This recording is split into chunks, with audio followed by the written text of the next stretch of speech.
तो आज है 1 फरवरी और जैसा कि आप सभी को पता है 2025 सीजीएल एग्ज़ाम में ज़्यादा समय बाकी है नहीं।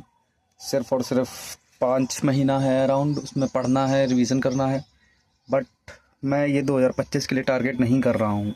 जो मैं तैयारी अपनी कर रहा हूँ ये मेरी तैयारी रहेगी 2026 के एग्ज़ाम के लिए। लेकिन क्योंकि भाई एक साल में कोई भी तैयारी नहीं, एक साल से कम में कोई तैयारी नहीं कर सकता भाई। जो कर सकता है या तो एक्सट्रीमली टैलेंटेड है, मतलब या तो मैं एवरेज बच्चे की बात कर रहा हूँ, मैं जहाँ पे स्टैंड कर रहा हूँ भाई। मैं उस बच्चे की बात नहीं कर रहा हूँ जिसका मीडियम स्टार्टिंग से इंग्लिश था, उसको बेसिक किसी दिक्कत किसी भी चीज़ में कोई भी प्रॉब्लम नहीं होती, वो इतना खुद ही इंटेलिजेंट है, उसको चीज़ें समझने में समय नहीं लगता।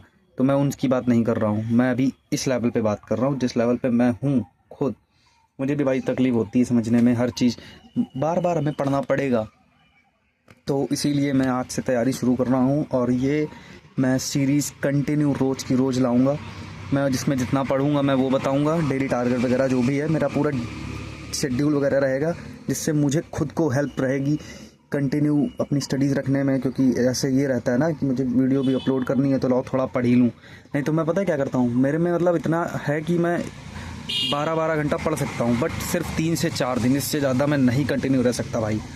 तो ये चीज़ मुझे ख़राब लगती है। मैं अब कम पढ़ने की कोशिश करूँगा, 7 से 8 घंटे ही पढ़ूँगा, बट लेकिन रोज़ पढ़ूँगा।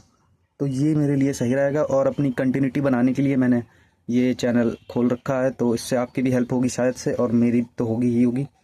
तो आपकी भी होगी, मेरी भी होगी। मेरे कुछ नोट्स हैं जो मैंने 6 महीने अपने ख़राब करके बनाए हैं, जैसे कि मुझे क्या पढ़ना है, स्ट्रेटजी वगैरह। मैंने इतनी वीडियोज़ देखी ना भाई, इतनी वीडियोज़ देखी जिसका कोई जवाब नहीं। मैं पढ़ता नहीं था, जब मैं पढ़ने बैठता था तो मैं भाई वीडियोज़ ही देखा करता था। तो ये चीज़ बड़ी ख़राब थी भाई। तो इससे लेकिन ये है कि मुझे काफ़ी कुछ क्लैरिटी आई है कि हाँ, ये 6 महीने में कुछ अलग लोग कर सकते हैं।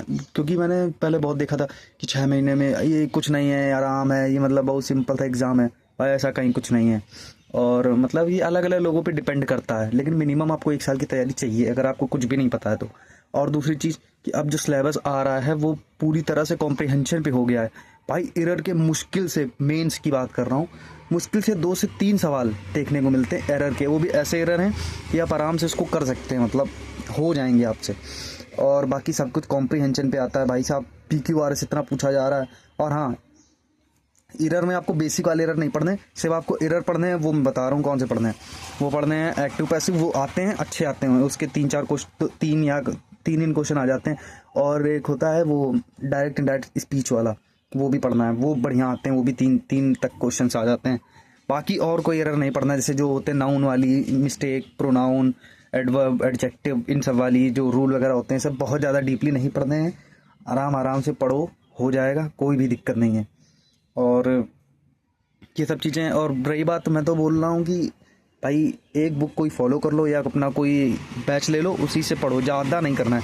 हाँ, जितना ज़्यादा आप कॉम्प्रिहेंशन पे देंगे आप उतना ज़्यादा स्कोर आपका आएगा। आप केवल आप चाहें कुछ नहीं करके भी आप क्या बोलते हैं वो 100 नंबर, 110 नंबर बिना ग्रामर छुए, मैं बिना ग्रामर छुए बात कर रहा हूँ, 100 नंबर, 110 नंबर ला सकते हैं भाई 135 में। तो सोचो कॉम्प्रिहेंशन कहाँ लाई कर रही है भाई, तो उसका एक अलग लेवल बन चुका है। और अब सीजीएल भी वही पूछ रही है।